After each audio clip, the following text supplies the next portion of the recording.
خالد رضی اللہ عنہ کا جاسوسی نظام بڑا تیز اور ذہین تھا۔ اس میں زیادہ تر وہ مسلمان تھے جو فارس میں غلاموں جیسی زندگی بسر کر رہے تھے۔ وہ ان علاقوں سے واقف تھے اور مختلف قبیلوں کی زبانیں بول سکتے تھے اور ان کا بحروب دھار سکتے تھے۔ وہ مدائن کے محلات کے اندر کی خبریں لے آئے تھے۔ انہوں نے خالد رضی اللہ عنہ کو خبریں دینی شروع کر دی کہ فارس کی فوج کہاں کہاں موجود ہے اور کس جگہ کیا کیفیت ہے۔ ان کی اطلاعوں کے مطابق ایرانیوں کی فوج کی زیادہ تر نفری دو شہروں میں تھی، ایک تھا عین التمر اور دوسرا انبار۔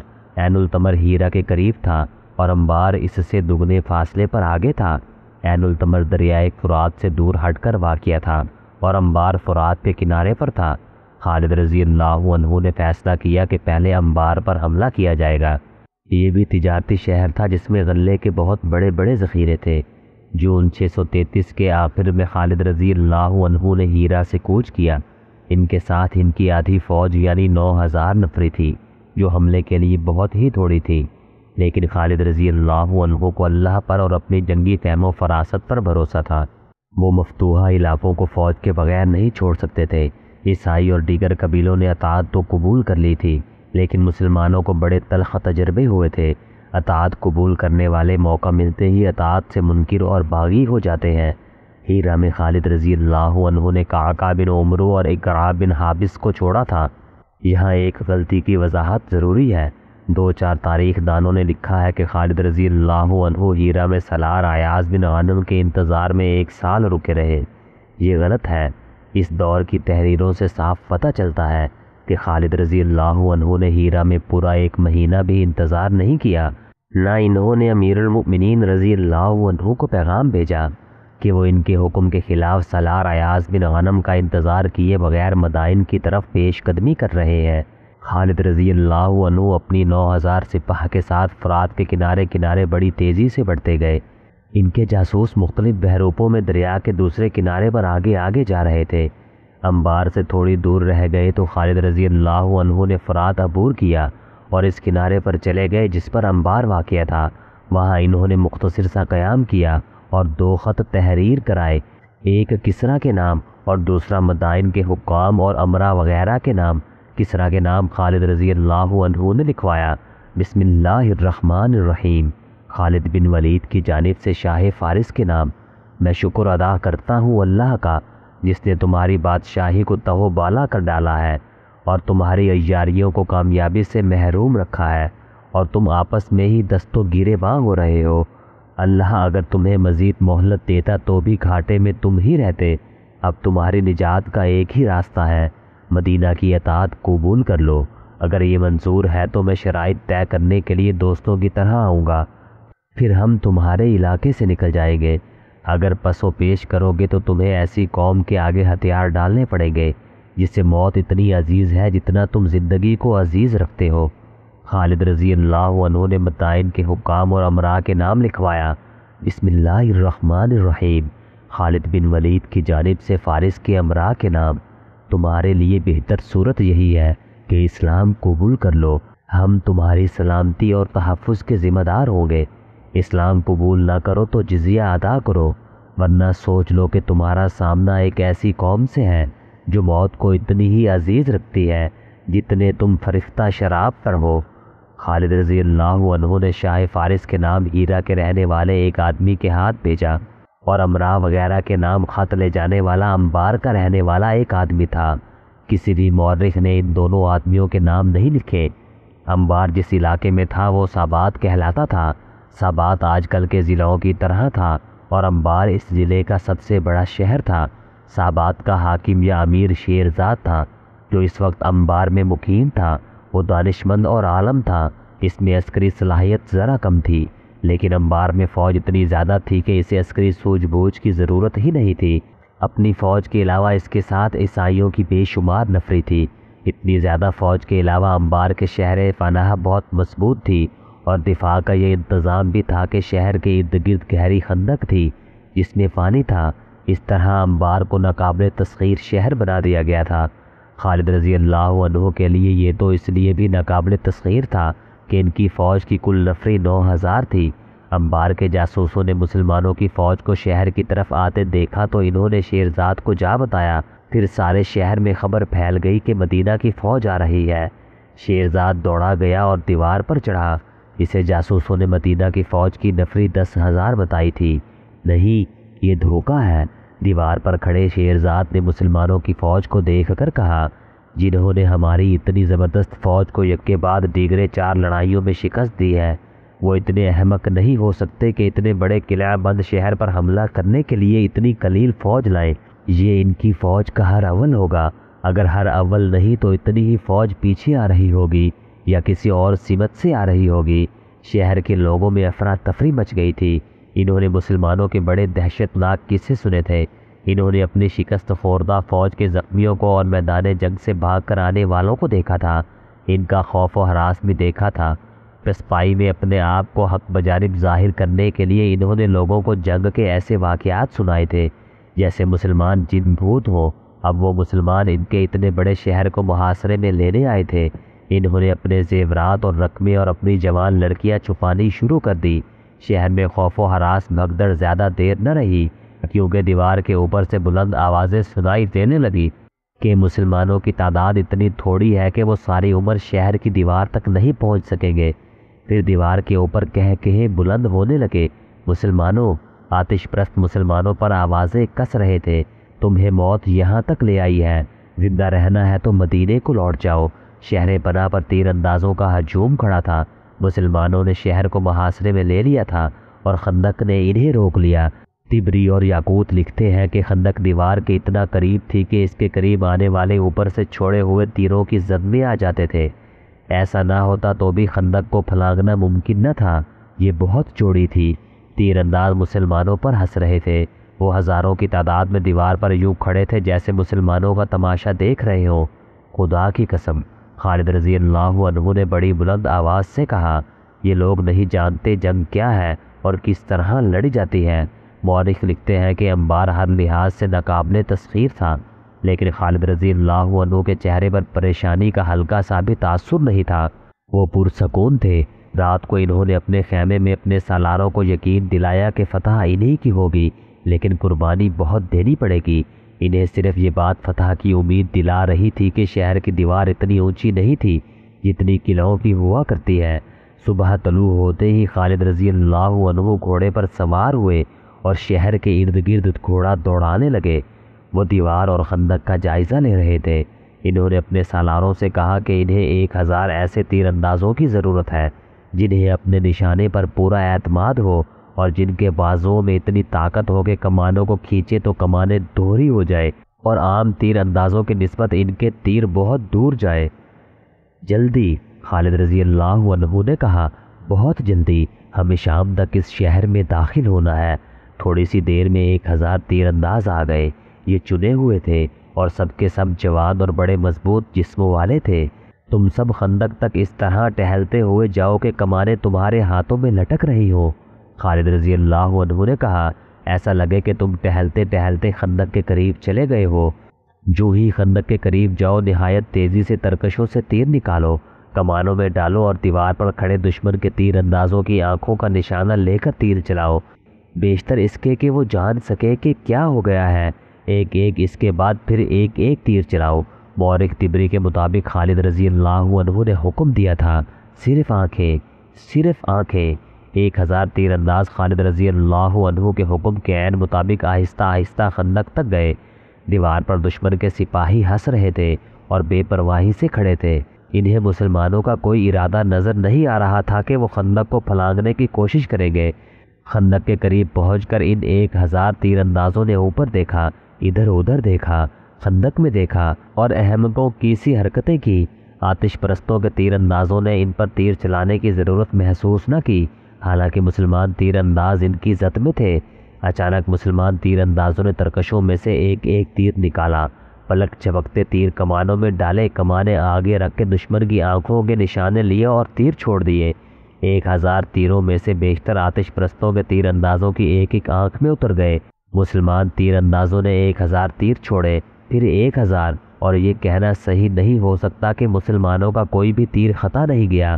تاریخوں میں لکھا ہے کہ زیادہ تر تیر دشمن کی آنکھوں میں لگے اور شہر میں یہ خبر تیز ہوا کی طرح پھیل گئی۔ ہمارے سینکڑوں سپاہیوں کی آنکھیں ضائع ہو گئی ہیں۔ اب ان سینکڑوں سپاہیوں کو شہر پناہ سے اتارا گیا تو شہر کے لوگوں نے ہر ایک کی ایک ایک آنکھ میں تیر اترا ہوا اور ان زخمیوں کو کربناک آہوزاری کرتے دیکھا۔ ایک انگریز مبصر سر والٹر نے متعدد مورخوں کے حوالے سے لکھا ہے کہ مسلمانوں کی طرف سے 3000 تیر اتنی تیزی سے چلے کہ آتش پرست اپنے آپ کو بچا ہی نہ سکے، اور تیر جن کی آنکھوں میں نہ لگے ان کے چہروں میں اتر گئے۔ چونکہ فارس کے یہ سپاہی اور ان کی مدد کو آئے ہوئے عیسائی شہر پناہ پر گھنے ہجوم کی طرح کھڑے تھے، اس لیے کوئی تیر ضائع نہ گیا ہوگا۔ تیر نے ایک ایک آدمی کو زخمی کیا۔ تبری کی تحریر کے مطابق انبار کے محاصرے کو ذات العیون یعنی آنکھوں کی تکلیف بھی کہا جاتا رہا ہے۔ مسلمانوں کے اس وار نے شہر کے لوگوں پر ہی نہیں فارس کی فوج پر بھی خوف طاری کر دیا۔ مسلمانوں نے تو جادو کا کرتب دکھایا تھا۔ ساباد کا آتش پرست حاکم شیرزاد دانش مند اور دور اندیش آدمی تھا۔ اس نے بھاپ لیا کہ اس کی فوج میں جو لڑنے کا جذبہ موجود تھا وہ ماند پڑ گیا ہے۔ اسے یہ بھی احساس تھا کہ اس کی فوج پہلی شکستوں کی بھی ڈری ہوئی ہے۔ چنانچہ مزید قتل و غارت کو روکنے کے لیے اس نے خالد رضی اللہ عنہ سے صلح کرنے کا فیصلہ کر لیا۔ اس نے 2 امراء کو قلعے کے باہر بھیجا۔ خندق کے قریب آ کر ان 2 امیروں نے مسلمانوں سے پوچھا کہ ان کا سالار اعلیٰ کہاں ہے۔ خالد رضی اللہ عنہ کو اطلاع ملی تو وہ آ گئے۔ ہمارے امیر شیرزاد نے ہمیں بھیجا ہے۔ شیرزاد کے بھیجے ہوئے 2 آدمیوں میں سے ایک نے خالد رضی اللہ عنہ کو کہا، ہم آپ سے صلح کرنا چاہتے ہیں لیکن ایسی شرائط پر جو ہمارے لیے قابل قبول ہو۔ اگر صلح ہو جائے تو شیرزاد اپنی فوج کو ساتھ لے کر انبار سے چلا جائے گا۔ شیرزاد سے کہو کہ شرطیں منوانے کا وقت گزر گیا ہے۔ خالد رضی اللہ عنہ نے کہا، اب شرطیں ہماری ہوں گی اور تم لوگ ہتھیار ڈالو گے۔ دونوں آدمی واپس چلے گئے اور شیرزاد کو خالد رضی اللہ عنہ کا پیغام دیا۔ شیرزاد نے اپنے سالاروں کی طرف دیکھا، ہم اتنی جلدی ہتھیار نہیں ڈالیں گے۔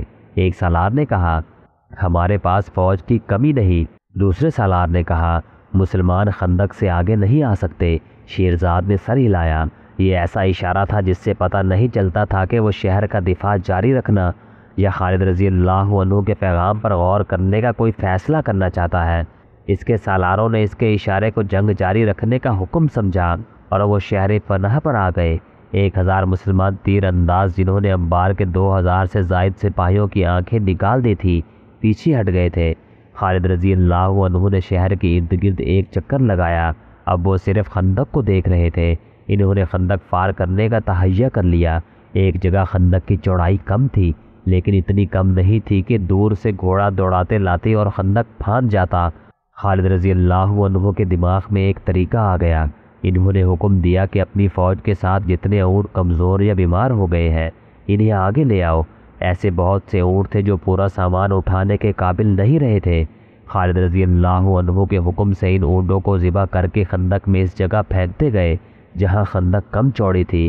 اتنے اونٹ ذبح کر کے خندق میں ترتیب سے پھینک دیے گئے کہ ایک پل بن گیا۔ اللہ نے تمہارے لیے گوشت اور ہڈیوں کا پل بنا دیا ہے۔ خالد رضی اللہ عنہ نے بلند آواز سے کہا، اب ہم خندق کے پار جا سکتے ہیں۔ اونٹوں کا یہ پل ہموار نہیں تھا، ان کے ڈھیر پر چلنا خطرناک تھا۔ پاؤں پھسلتے تھے لیکن گزرنا بڑی تیزی سے تھا۔ اشارہ ملتے ہی پیادہ مجاہدین کودتے پھلانگتے اس عجیب پل سے گزرنے لگے۔ چند ایک مجاہدین پھسلے اور گرے اور وہ پانی میں سے نکل کر اونٹوں کی ٹانگیں گردنیں وغیرہ پکڑتے اوپر آ گئے۔ شہر پناہ سے دشمن کے تیر اندازوں نے تیروں کا بینہ برسا دیا۔ ادھر آنکھیں پھوڑنے والے مسلمان تیر اندازوں نے بڑی تیزی اور مہارت سے تیر اندازی جاری رکھی۔ اب ان کی تعداد 1000 نہیں خاصی زیادہ تھی۔ اونٹوں کے پل سے گزرنے والوں میں سے کئی مجاہدین تیروں سے زخمی ہو رہے تھے لیکن وہ رکے ہوئے سیلاب کی طرح خندق سے پار جاتے اور پھیلتے رہے۔ مورخوں نے لکھا ہے کہ مسلمانوں کو یہ اقدام غیر معمولی طور پر دلیرانہ تھا۔ وہ زخمی تو ہوئے، شہید بھی ہوئے، لیکن انبار کی فوج پر اس اقدام کا جو اثر ہوا وہ اس کے سپاہیوں کے لڑنے کے جذبے کے لیے مہلک ثابت ہو رہا تھا۔ ان پر مسلمانوں کی دہشت پہلے ہی غالب تھی۔ اب انہوں نے مسلمانوں کا یہ عجیب طریقہ دیکھا کہ اپنے اونٹ ذبح کر کے پل بنا دیا اور تیروں کی بوچھاڑوں میں اس پل سے گزرنے لگے تو دیوار سے برسنے والے تیروں میں کمی آ گئی۔ دشمن کے تیر انداز زخمی ہو کر کم ہو رہے تھے اور ان میں بھگدڑ کی کیفیت بھی پیدا ہو گئی تھی۔ خندق پھلانگنے والا صرف ایک دستہ تھا۔ اس دستے کا جوش و خروش اس وجہ سے بھی زیادہ تھا کہ خود خالد رضی اللہ عنہ ان کے ساتھ تھے اور سب سے پہلے مرے ہوئے اونٹوں پر سے گزرنے والے خالد رضی اللہ عنہ تھے۔ تیر ان کی دائیں بائیں سے گزر رہے تھے اور ان کے قدموں میں زمین میں لگ رہے تھے، مگر خالد رضی اللہ عنہ یوں بے پرواہ تھے جیسے ان پر بارش کے قطرے گر رہے ہوں۔ اللہ اکبر کے نعروں کی گرج الگ تھی اور اس کی گرج میں اللہ کی رجعت اور برکت تھی۔ شہر کے لوگوں کا یہ عالم تھا کہ بھاگتے دوڑتے پھر رہے تھے، شہر پناہ سے ان کے زخمی سپاہیوں کو اتارتے تھے۔ لوگ ان کی گردنوں میں، چہروں میں اور سینوں میں ایک ایک، دو دو اور تین تین تیر اترے ہوئے دیکھتے تھے۔ زخمیوں کی تعداد بڑھتی جا رہی تھی اور شہر میں خوف و ہراس زیادہ ہوتا جا رہا تھا۔ لوگوں نے چلانا شروع کر دیا، سمجھوتا کر لو، صلح کر لو، دروازے کھول دو۔ شیرزاد کے لیے صورتحال بڑی تکلیف دہ تھی۔ وہ دانشمند آدمی تھا۔ اس نے جب لوگوں کو آہذاری سنی اور جب بچوں اور عورتوں کو خوف کی حالت میں پناہوں کی تلاش میں بھاگتے دوڑتے دیکھا تو اسے احساس ہوا کہ یہ معصوم بے گناہ مارے جائیں گے۔ انہیں بچانے کا اس کے پاس ایک ہی ذریعہ تھا کہ ہتھیار ڈال دیے جائے۔ اس نے اپنے سالار اعلیٰ کو بلا کر کہا کہ وہ مزید خون خرابہ روکنا چاہتا ہے۔ نہیں، سالار اعلیٰ نے کہا، ابھی کوئی فیصلہ نہ کرے، مجھے ایک کوشش کر لینے دے۔ شیرزاد خاموش رہا۔ سالار اعلیٰ شہر پناہ کے اوپر اپنی سپاہ کی کیفیت دیکھ رہا تھا جو بڑی تیزی سے مخدوش ہوتی چلی جا رہی تھی۔ اس نے یہ بھی دیکھ لیا تھا کہ مسلمان خندق عبور کر آئے ہیں۔ اس نے ایک جرأت مندانہ فیصلہ کیا۔ اس نے ایک دستہ چنے ہوئے سپاہیوں کا تیار کیا اور قلعے کا دروازہ کھول کر اس دستے کو باہر لے آیا۔ اس دستے نے ان مسلمانوں پر حلہ بول دیا جو خندق عبور کر آئے تھے۔ خندق کے دوسرے کنارے کھڑے مسلمانوں نے دشمن کے اس دستے پر تیر چلانے شروع کر دیے۔ اس دستے کا مقابلہ مسلمانوں کے ایسے دستے کے ساتھ تھا جس کے قائد خالد رضی اللہ عنہ تھے۔ مسلمانوں کے تیروں کی بوچھاڑوں سے آتش پرستوں کے دستے کی ترتیب اور یکسوئی ختم ہو گئی۔ خالد رضی اللہ عنہ نے اس دستے کو اس طرح لیا کہ اپنے دستے کو دیوار کی طرف رکھا تاکہ خندق کی طرف سے مسلمان تیر انداز دشمن پر تیر برساتے رہیں۔ خالد رضی اللہ عنہ اس دستے کو خندق کی طرف دھکیلنا چاہتے تھے۔ گھمسان کا معرکہ ہوا۔ آتش پرستوں کے کئی سپاہی خندق میں گرے اور باقیوں کے قدم اکھڑ گئے۔ اس دستے کے سالار نے اس ڈر سے دروازہ بند کرا دیا کہ مسلمان اندر آ جائیں گے۔ دروازہ بند ہوتے ہوئے دشمن کے اس دستے کے بچے کچے سپاہی بھاگ کر اندر چلے گئے۔ خالد رضی اللہ عنہ شہر پناہ کا جائزہ لینے لگے۔ وہ مجاہدین کو اس دیوار پر چڑھانا چاہتے تھے جو آسان نظر نہیں آتا تھا۔ انہیں معلوم نہ تھا کہ دیوار کی دوسری طرف ایرانی فوج اور شہر کے لوگوں کی حالت کیا ہو چکی ہے۔ قلعے کا دروازہ ایک بار کھلا۔ اب دروازے میں صرف ایک آدمی نمودار ہوا۔ اس کے پیچھے دروازہ بند ہو گیا۔ اس نے ہاتھ اوپر کر کے بلند آواز سے کہا کہ وہ شہر کا الچی ہے اور صلح کی بات کرنے نکلا ہے۔ اس کے ساتھ ہی شہر پناہ سے تیر برسنے بند ہو گئے۔ اے آگ کے پوجنے والے! جب اسے خالد رضی اللہ عنہ کے سامنے لے گئے تو خالد رضی اللہ عنہ نے اس سے پوچھا، اب تو کیا خبر لایا ہے؟ کیا زرتشت نے تم لوگوں سے نظریں پھیر نہیں لی؟ کیا اب بھی تم لوگ اللہ کو نہیں مانو گے؟ اے اہل مدینہ، میں کسی اور سوال کا جواب نہیں دے سکتا۔ الچی نے کہا، میں حاکم سابات شیرزاد کا الچی ہوں۔ شیرزاد نے کہا ہے کہ تم لوگ اسے اور اہل فارس کو شہر سے چلے جانے کی اجازت دے دو تو شہر تمہارے حوالے کر دیا جائے گا۔ طبری اور واقدی لکھتے ہیں کہ خالد رضی اللہ عنہ یہ شرط بھی ماننے کے لیے تیار نہیں تھے۔ انہوں نے ایک بار پھر شہر کی دیوار کی بلندی دیکھی اور سوچا کہ اس پر کس طرح چڑھا جا سکتا ہے، لیکن بہت مشکل تھا۔ حاکم سابات شیرزاد سے کہو کہ خالد بن ولید اس پر رحم کرتا ہے۔ خالد رضی اللہ عنہ نے کہا، اسے کہو کہ وہ فارس کے فوجیوں کو ساتھ لے کر شہر سے نکل جائے، لیکن وہ ان گھوڑوں کے سوا جن پر وہ سوار ہوں گے اپنے ساتھ کچھ نہیں لے جا سکیں گے۔ وہ اپنا سب مال اموال پیچھے چھوڑ جائیں گے اور وہ ہماری فوج کے سامنے سے گزریں گے۔ اگر اسے یہ شرط منظور نہ ہو تو اسے کہنا کہ تیار ہو جا اس تباہی کے لیے جو اس نے پہلے کبھی نہیں دیکھی ہوگی۔ انچی واپس چلا گیا۔ خالد رضی اللہ عنہ شہر کے ارد گرد اپنا حکم پہنچا دیا کہ تیر اندازی روک لی جائے۔ کچھ دیر بعد شہر کا دروازہ ایک بار پھر کھلا۔